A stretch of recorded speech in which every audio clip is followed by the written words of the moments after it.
বলতেছিলাম হযরত হানজালা, সংক্ষেপে আপনাদেরকে বলি, হযরত হানজালা রাদিয়াল্লাহু তাআলা আনহুর কথা। তিনি বিয়ে করছেন, নতুন বিয়ে। পরের দিন সকালবেলা বাসর ঘর শেষে গেছেন কোথায়? গোসল করবে। নবীজির এই পাগল, আমার নবীর ওই পাগল সাহাবী হযরতে হানজালা রাদিয়াল্লাহু তাআলা আনহু, ঘটনাটা একটু মনোযোগ দিয়ে শুনেন, দেখেন দিলটা নরম হয় কিনা। সারা উহুদের ময়দান কাফেররা গুজব ছড়িয়েছে, কুতিলা মুহাম্মদ, নবীজিকে হত্যা করা হয়েছে। এটা ছিল গুজব, কারণ কাফেরদের একটা ধারণা ছিল সাহাবায়ে কেরাম যখন শুনবেন নবীজিকে হত্যা করা হয়েছে তখন সাহাবায়ে কেরামের স্পৃহা কমে যাবে। এই জন্য তারা ঘোষণা করলো নবীজিকে নাকি হত্যা করা হয়েছে। ওইদিকে আমার নবীর পাগল, আমার নবীর সাহাবী হানজালা যেই মাত্র শুনেছেন নবীজিকে হত্যা করা হয়েছে, হানজালা হাতের মধ্যে পানি নিয়েছিলেন, গার মধ্যে দিবেন, সঙ্গে সঙ্গে পানির মগ জমিনে ছেড়ে দিলেন। আল্লাহু আকবার, আল্লাহু আকবার। নবীজির পাগল, নবীজির আশিক হানজালা হাত থেকে মগ জমিনে ছেড়ে দিলেন। জমিনে ছেড়ে দিয়ে তিনি ঘরের ভিতরে গেলেন, স্ত্রীকে বললেন আমাকে বিদায় দাও, আমি উহুদ যুদ্ধে চলে যাব যুদ্ধ করার জন্য।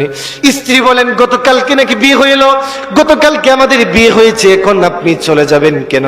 তিনি বলতেছেন, হানজালা বলতেছেন, স্ত্রী রে, যেই নবীর জন্য দুনিয়াতে এসেছি, যেই নবীর জন্য কুল কায়নাত সৃষ্টি করা হয়েছে, ওই নবীকে নাকি কাফের বেঈমান মুশরিকেরা উহুদের যুদ্ধে নাকি হত্যা করে ফেলেছে।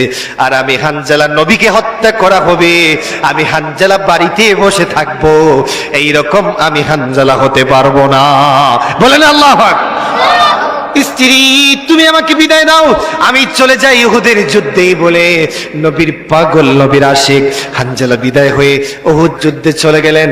উহুদ যুদ্ধে অনেক লম্বা কথা, যুদ্ধে যাওয়ার পরে যুদ্ধ করতে করতে এক পর্যায়ে নবীজির পাগল, নবীজির আশিক, নবীজির ওই দেওয়ানা হযরতে হানজালা তিনি উহুদ যুদ্ধে শহীদ হয়ে গেলেন। সুবহান।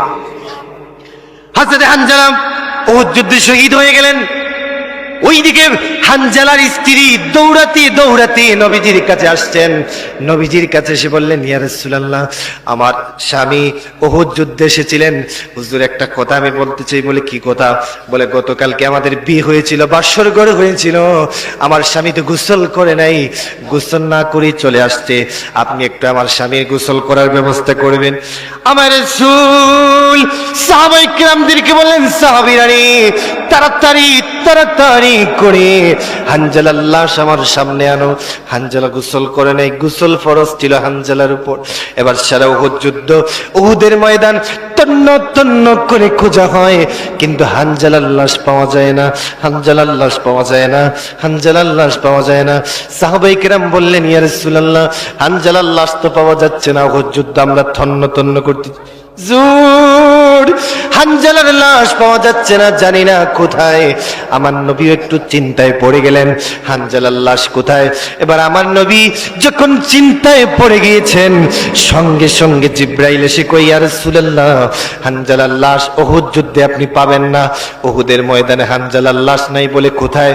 বলে আপনার সাহাবী, আপনার প্রেমিক, আপনার পাগল হানজালা আপনার জন্য যুদ্ধ করতে করতে যখন শহীদ হয়ে গেছে, হানজালার প্রতি আমার আল্লাহ খুশি হইয়া হানজালাকে গোসল করানোর জন্য আমার আল্লাহ সরাসরি জমিন থেকে আল্লাহর আসমানে উঠাইয়া নিয়েছে। সুবহান। ওই যে তাকাইয়া দেখেন হানজালার লাশ আকাশের মধ্যে গোসল দেওয়া হচ্ছে। আমার নবী তাকাইয়া দেখেন হানজালার লাশ আকাশের মধ্যে গোসল দেওয়া হচ্ছে। এবার হানজালার লাশ জমিনের মধ্যে আনা হলো। আমার নবী বললেন, ও হানজালার স্ত্রী, তুমি চিন্তা করো না, টেনশন করো না, তোমার স্বামী দ্বীনের জন্য শহীদ হয়েছে, তুমি ঠকো নাই, বরং তুমি জিতে গেছো। কাল কিয়ামতের মাঠে প্রত্যেক স্ত্রী তার স্বামীর হাত ধরে আল্লাহর জান্নাতে যাবে। আল্লাহ যখন হানজালাকে দাঁড় করাবে, বলা হবে, শহীদ হানজালার স্ত্রী কে আছো, দাঁড়াও। তখন তুমি হাজার হাজার কোটি কোটি মহিলার মাঝখান থেকে শহীদের স্ত্রী হয়ে হাসরের ময়দানে দাঁড়িয়ে যাবে। যেটা বলেন আল্লাহু আকবার।